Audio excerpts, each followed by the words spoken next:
Good morning. I'm Rashad Bonner, a junior graphic design major at Texas Women's University. I would like to welcome everyone to the sit-down interview with Texas Women's Visual Arts faculty and staff.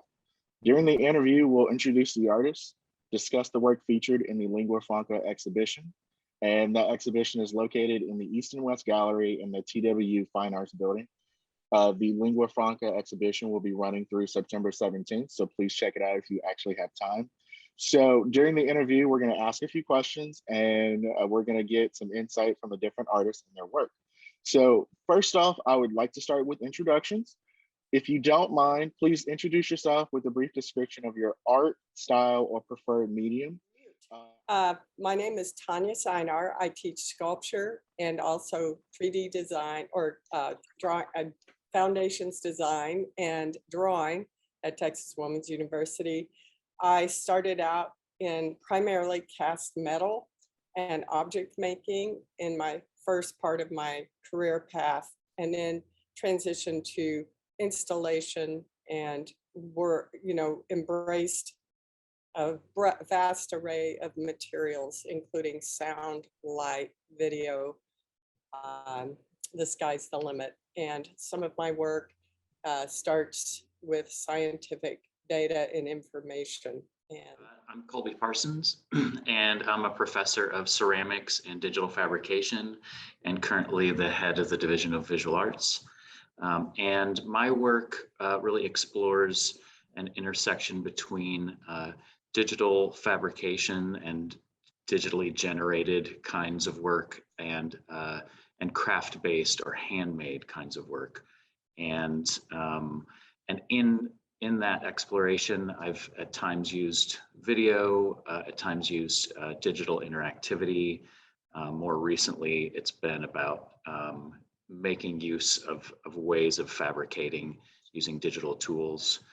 And I'm looking for ways that approaches that I learned in relation to craft can lead me to other methodologies that weren't originally how I learned, but are using new technology. My name is Giovanni Balderas. I'm a new assistant professor at TWU.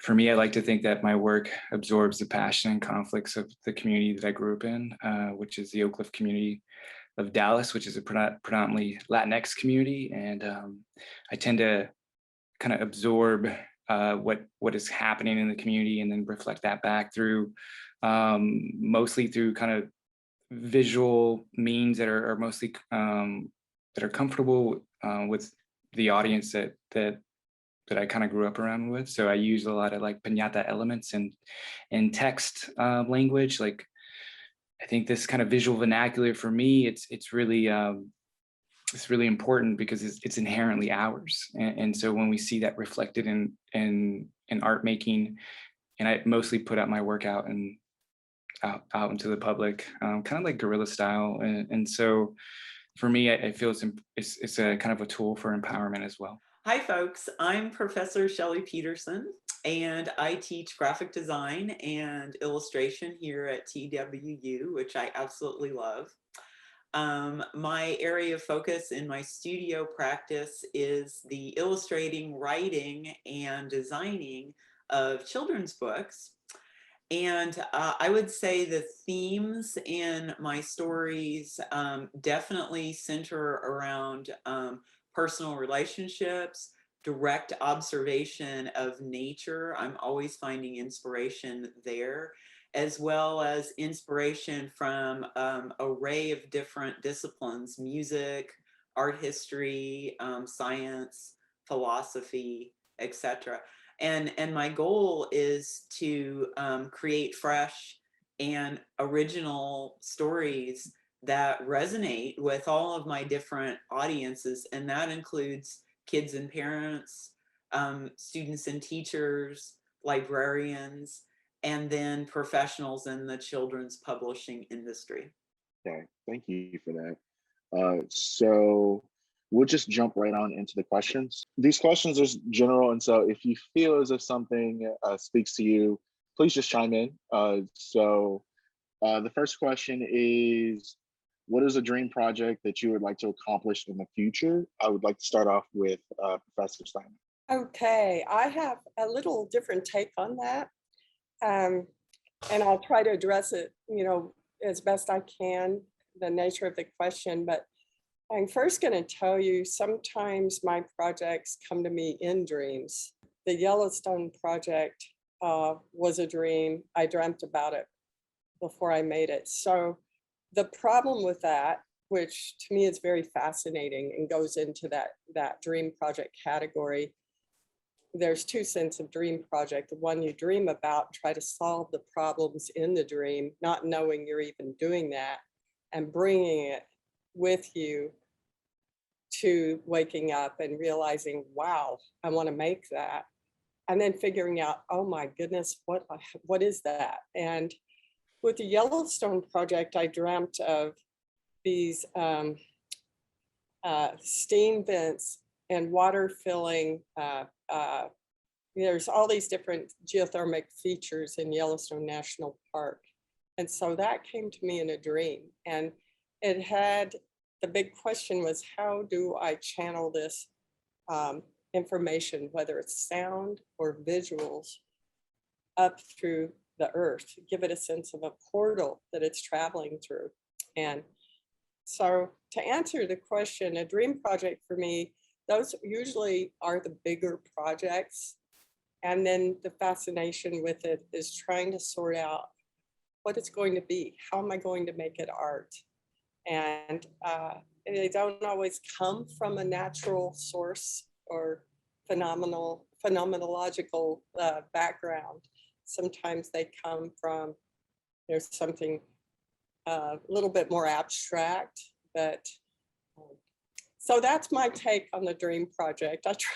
I guess what I would say, anything that you are challenged to make and it is complex enough that as an artist, you feel that dedication and that desire to push it to the next level, and that challenges you. To me, that's the dream project, one that's really, really hard.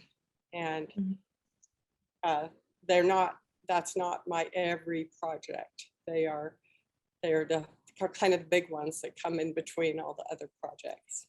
So the dream project's the one that comes in a dream or as something that's going to challenge me and unfold over time.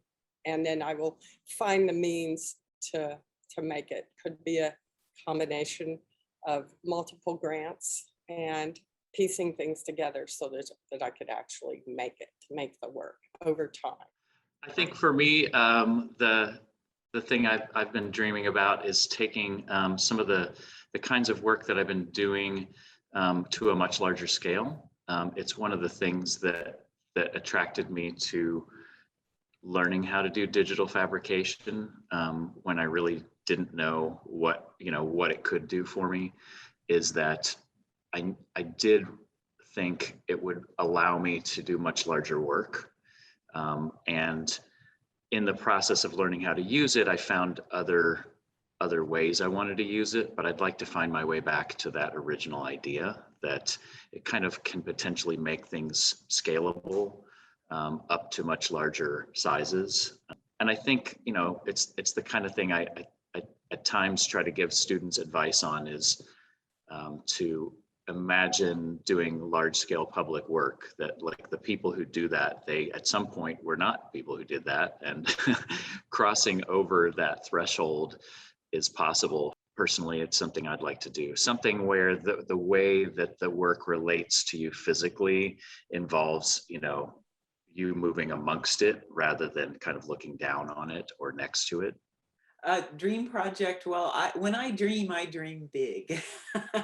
And I think it would be awesome one day to found or start a new publishing house, and not just to distribute and promote my own creative works, but there's so many amazing creatives that I know in my life. And this is an array of family members, of students, of colleagues, etc.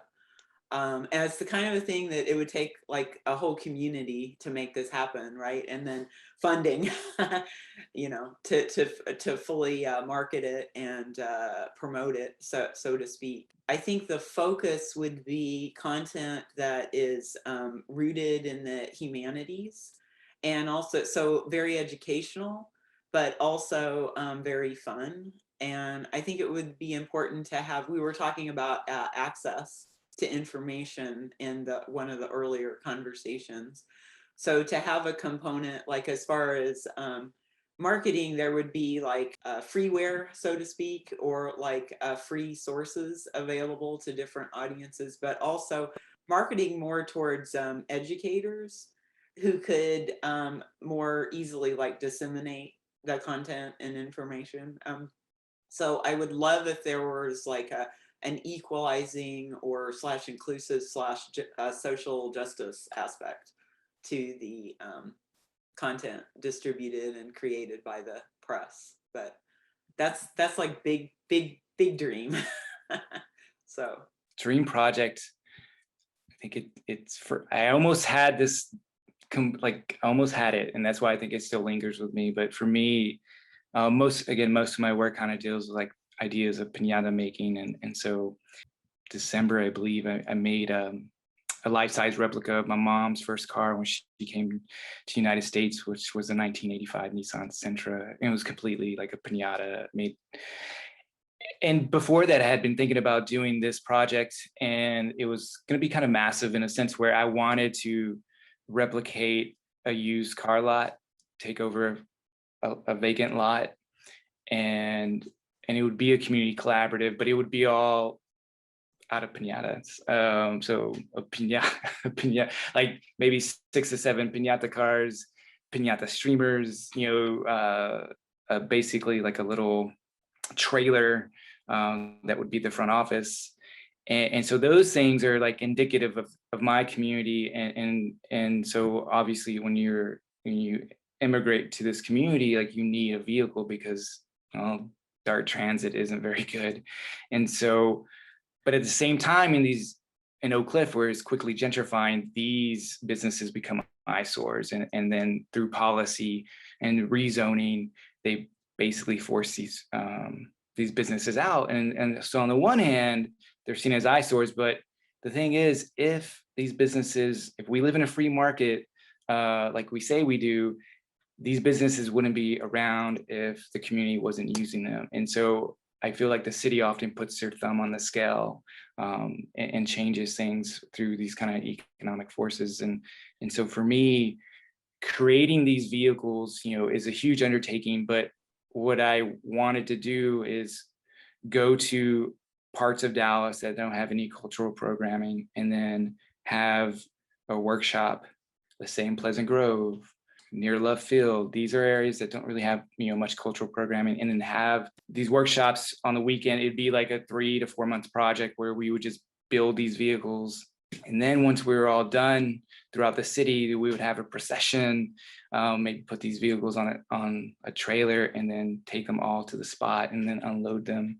And so I think it would be, I don't know, I almost had it done. It was at the Latino Cultural Center, and at the last minute it fell through, and I was like, But that's my dream project, to kind of bring a genuine discussion about what's happening with communities of color and these businesses that we use. And once new communities come in, they kind of who gets to validate them. So the next question is, if you could go back and give your past self some advice, what would you say? I think I'll start more with what I would do at the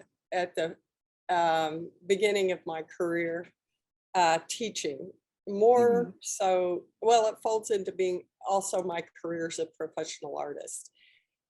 My advice would be, get out of my head, stop overthinking, stop talking myself out of this, and throw caution to the wind and just do it. I've done that. I've been that way before. And something happens as you get a little older and you accumulate these experiences. sometimes you start to almost get too much information and you become this, that thing that sits on your shoulder and tells you, oh, that's a dumb idea, or you start listening to that more, almost like when you were a beginning student. I think I would just stop that, it'd be like, who cares? Someday we're all gonna die and none of this will matter anyway. So do it. This is your chance. Do it. I would get out of that headspace faster. And I hear that's a universal problem, and especially for artists. I think we're our worst critics, hardest on ourselves. Yeah. So that's my advice. Get on with it. Make as much ugly, stupid work as you can, and you will know that that work probably turns out to be your best work. So go for it. I'm doing it now. You turn a corner at a certain age and you realize your clock is ticking and you don't have a choice. I don't want it to sound like I have regret, but I know that could have made my days a little easier had I pushed forward with that. And you can also just tell yourself no one's going to see the work. And usually when you do that, that's your strongest work, because you've given yourself permission just to get out on the edge with it, not worry about what other people think. I do find that interesting because I know that you've done large sculptures and you've been in exhibitions and shows and whatnot. I do find it interesting that even with all of your skill and expertise, you still have that chip on the shoulder that says, hey, what are you doing? I think that's super interesting and empowering. Are there pieces that you've done that you've said to yourself, I'm not ever going to show anyone this, and then it ended up in an exhibition similar to this exhibition? Oh, yes. Actually, work I've done early on before I even had a graduate or an undergraduate degree, but I was, I had kind of temporarily taken off from university and was entering exhibitions, and a piece that actually not only got in a gallery, won the show, then a collector from Maryland bought it and had it shipped to College Park, Maryland. And what's interesting is I was very aware, though, that I wasn't complete as an artist, or I was still incubating, and I didn't even have a degree. So I knew it. I thought, okay, this is a little taste of early success, but this doesn't mean anything. But that work, yeah, I didn't think about, I wasn't concerned, and it doors opened, and that's going to happen. You're going to have work that does that, and then you're going to have the work that's really hard and maybe doesn't quite hit the mark for you, but it's more of a gateway thing where it opens doors. With drawing, I tell myself that every time. This is not going, I love to draw. I'm a sculptor, I'm an installation artist, but drawing, I've always had a very strong connection to. And that's the trick for drawing for me, is tell myself,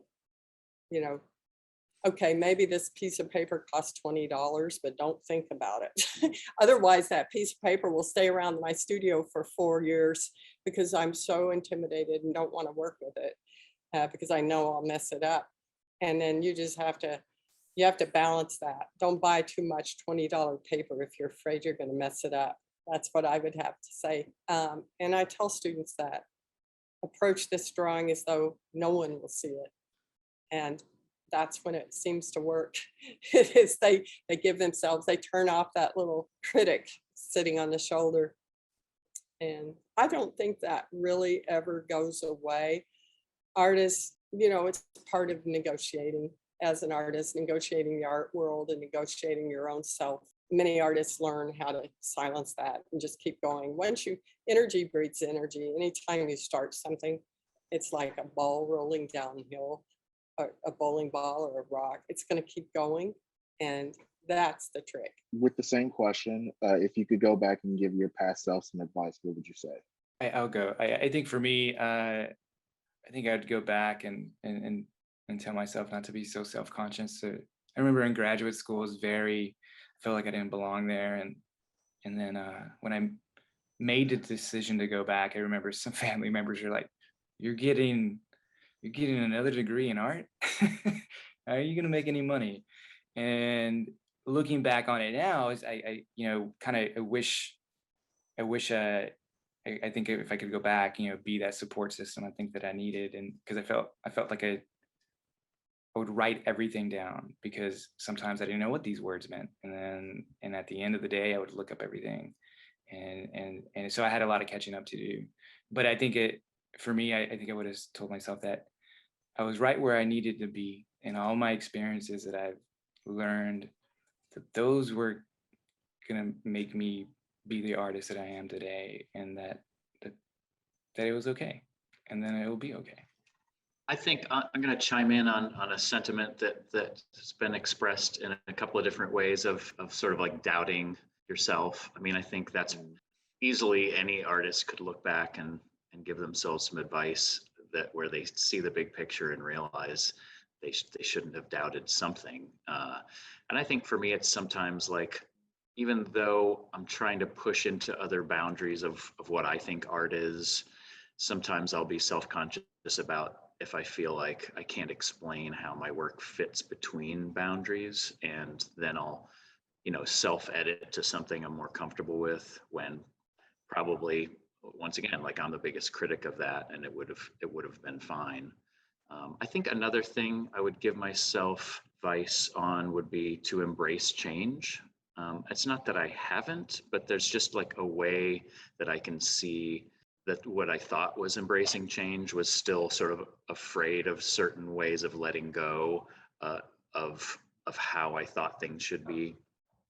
And then something sort of forces me to reinvent, and then I get on the other side of it and realize I didn't really need to be quite so afraid of, being vulnerable like that, because the rewards were so great on the other side. Yeah, I'll piggyback on what other folks have contributed, it just different words. So if I could go back in time and have a conversation with my 20-something self when I was still in undergraduate school, or right after graduation as an emerging designer / illustrator, I would have said, believe that the world needs you. Yeah, because I've, through my professional experience as an artist, storyteller, illustrator, and teacher, I've firmly believe that every single one of us, every creative, has a unique visual voice, and the world needs to hear that voice in conversation. But of course, the burning question is for students, like, okay, how do I get there? How do I gain that confidence? At the end of the day, just like Blake was saying earlier, that committed practice, you keep doing it and sustain that network, be in a community of folks who hear you and you can truly dialogue with, and you can network. So you have that in each other, and you have that in your professors, as well as like professionals that you meet, like through class or on your own or via Instagram or what have you. So believe in yourself, because we believe in you, and you will get there. And that confidence comes over time. The more that you accomplish and the more people you know, the closer you are to getting there. At least you're never 100% sure, right? And that's part of life. But at the same time, you have like more tools in your belt, so to speak, to deal with those challenges or those uncertainties. Hi, y'all.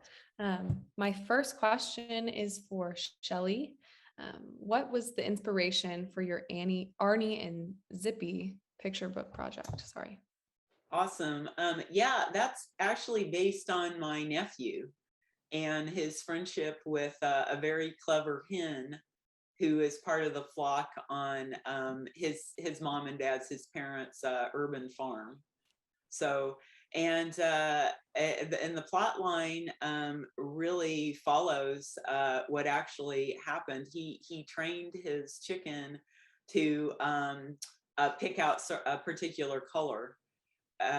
So trained the chicken to always pick. He cut 3 colored dots out of felt, a blue, a red, and a yellow. He trained Professor Hensley to always pick the yellow dot, thus proving that chickens can't not only can see color, but they can distinguish and pick out certain colors if given like a rewarding, circumstance. So he took that project to the state science fair and won first place in the contest. Yeah.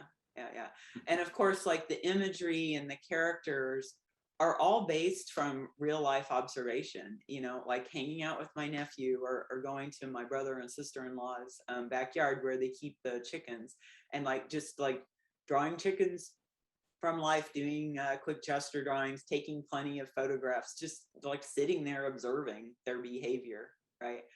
So the storyline and all the imagery comes from that direct observation and just pure love of the subject matter too. And my nephew and the chickens and my sister and brother-in-law and the whole thing. So. Is that something that you find in your work that you typically gravitate towards your everyday life or family, or was that just kind of a one-off in that area? It's always a synthesis between personal interests and personal experiences and relationships and like broader themes. Right. And the broader themes come from nature, from art history, from music, from all different sources. So yeah, that element is always there in my work, for sure. What is the significance of the numbers in your artwork? 2 squares, 15 connections. In the current body of work that I'm doing, it's based, or it's generated from algorithms. It's a kind of visual programming. I'm not actually like writing lines of code, but it's a system that allows me to make code out of like visual components. And I want the work to embody the code in some way, to be dependent on it in a way that like that's part of me exploring. Can there be something we would consider craft that comes from that realm of a little bit more like computer science, or are they too oppositional to each other?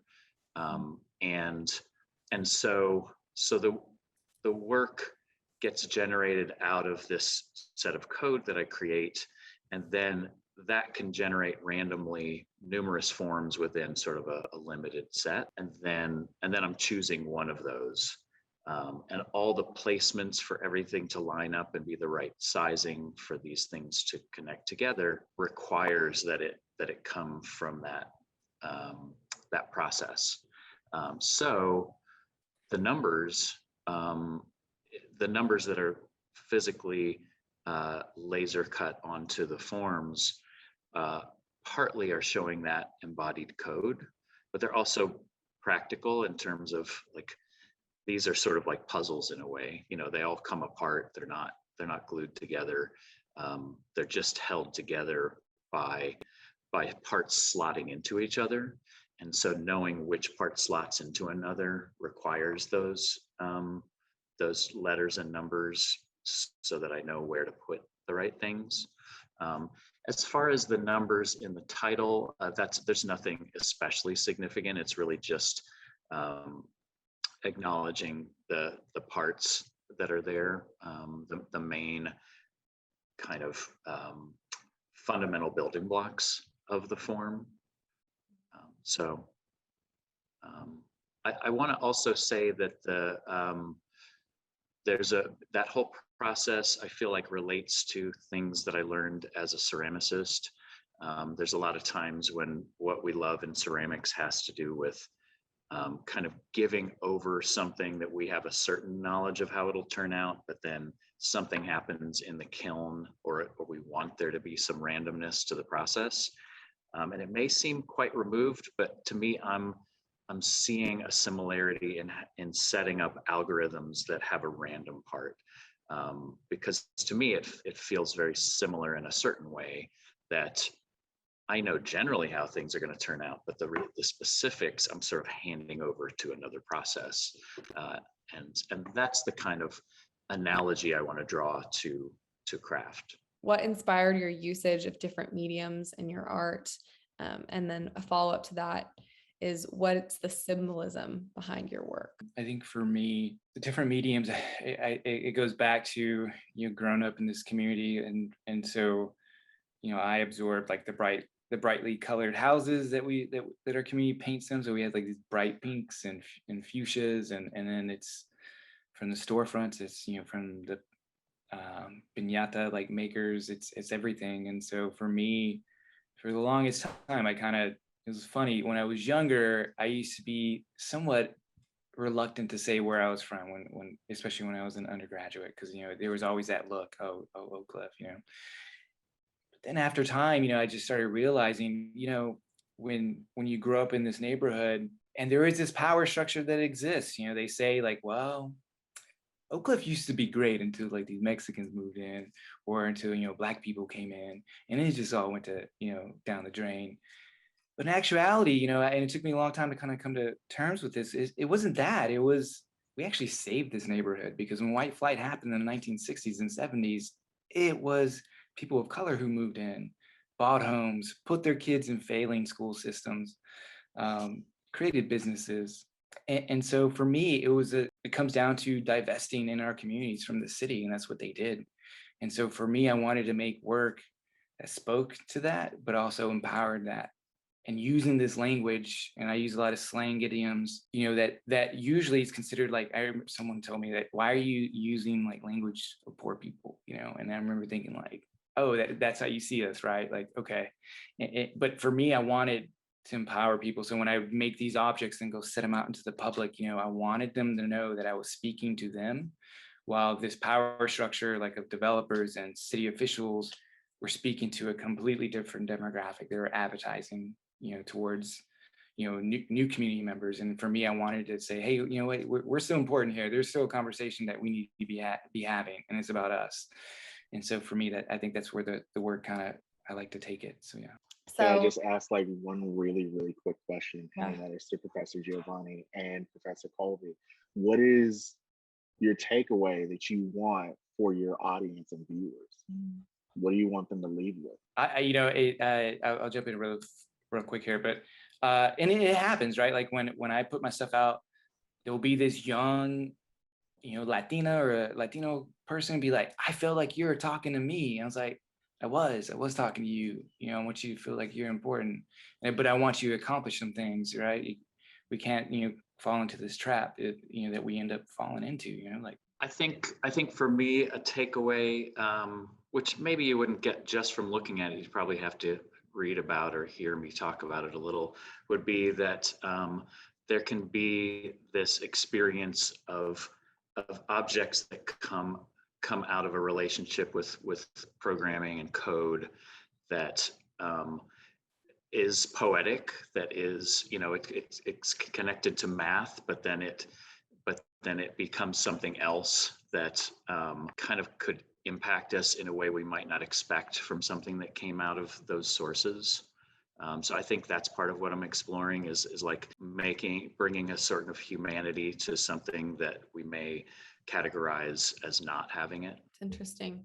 I feel like it kind of goes into the thought of anybody can be an artist. So like you may think of yourself as like, I'm really good at math and science, but I can't do art. But like you're kind of debunking that, and you're good at math. Like you could be good at this as well, like using code and turning that into something beautiful. Yeah, things are crossing boundaries like never before. So there's all kinds of interesting things happening at the intersections between them. Does anybody have any final thoughts before we kind of wrap things up? I'll address this question too. My work is pretty broad with regard to object installation, whether choosing sound or pigment. What I would like with takeaway is always that the art itself sets up a inquiry for the viewer, whatever that is, whether it's whether the viewer is taking a very specific thing from it or anchoring in their own memory of something that they experienced that's very solid, that's fine. And I'm really interested in setting up those kind of experiential possibilities in the work.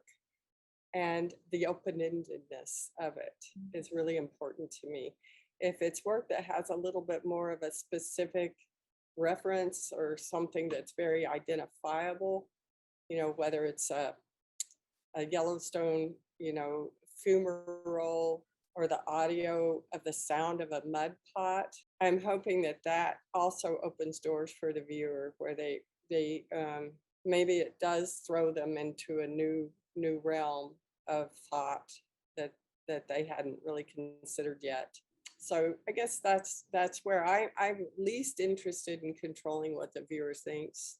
And I don't really think we have that control anyway as artists, because everyone is so unique. But I'm wanting to see the viewer walk away with maybe a question in their mind, or us being able to walk into my world a little bit and experience it. Well, I just want to thank you all so much for being here this morning and answering these questions and being vulnerable with us. And I want to please be sure, if you're listening to this and you're intrigued by anything that we have talked about today, or any of the questions about the artwork, to view the Lingua Franca TWU faculty and staff exhibition. It'll be up till September 17th.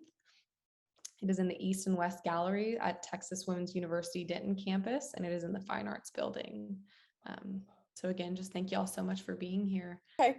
So before we go, if I could just have y'all give out your website or your Instagram so that people know where to find you. So just Shelly. Yeah, so it's S Peterson illustration.com. So S is in Shelly and Peterson is PETERSEN illustration.com. My Instagram handle is simply Shelly Peterson.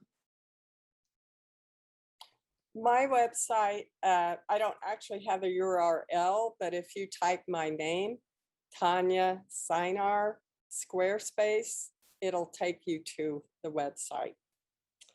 I have Instagram also. I'm sorry, I have like several. Just type my name, it should come up. My website is giovannibalderas.com. And my website is colbyparsonsart.com.